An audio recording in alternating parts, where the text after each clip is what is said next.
then suddenly meet Michael, who, funnily enough, when I first met him, when I came to the set, he was walking past and someone said, "Oh, Michael's really glad you come to work on the show." And I was like, "Oh, cool." And I was still standing there waiting to do a fight rehearsal with him. And he walked past, and I thought he had seen me, and he kept walking, and I thought, he's one of those. The first thing that Claudia did, the first thing that she says, her impression of me was, she was on set, we were just supposed to do a fight rehearsal, but she wasn't working in costume that day. And so I was on my way to the set where we were shooting some stuff on the bridge of the Prometheus, and she was working, and so I walked by her, and she was kind of like there, sort of, and I just kind of walked by her because I was just on my way focused on going to work, and her first impression of me was, "You frickin' blew me off, dude."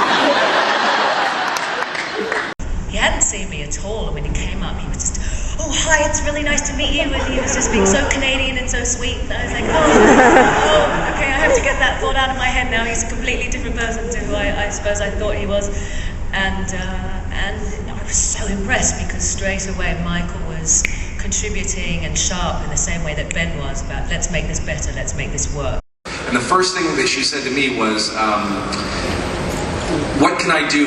Like, what can my character and what can I do to help you in this episode? You know, I'm a guest here, I just want to help you. And I went, thank you.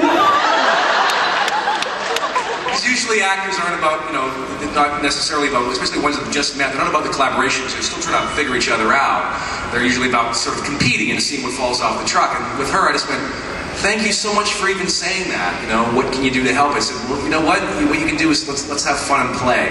And that's what was exciting about that, is obviously turned into, you know, her character being on the show for 2 more seasons, was just the amount of fun that we had on that episode resonated throughout, you know, the set and throughout the offices and whatever. And when they saw the film, they sort of went, no, there's something special going on here. These guys are having a lot of fun working together, and it turned into this, you know, this wonderful, you know, honeymoon for a couple seasons. We had a great time. Hi, Claudia. Hello.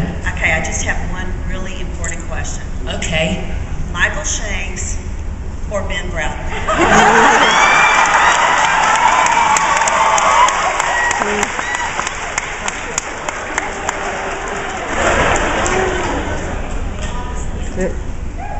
Say that, you want me to be honest this time? I don't think I've ever attempted to answer this question before, let alone be honest. Well, a mother is never supposed to pick favourites, and neither is an on-screen lover.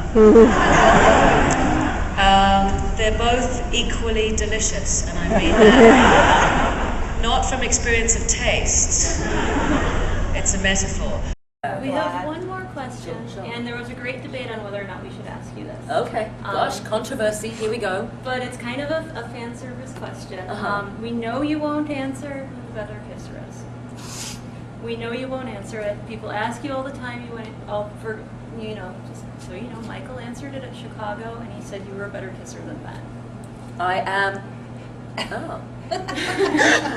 Michael.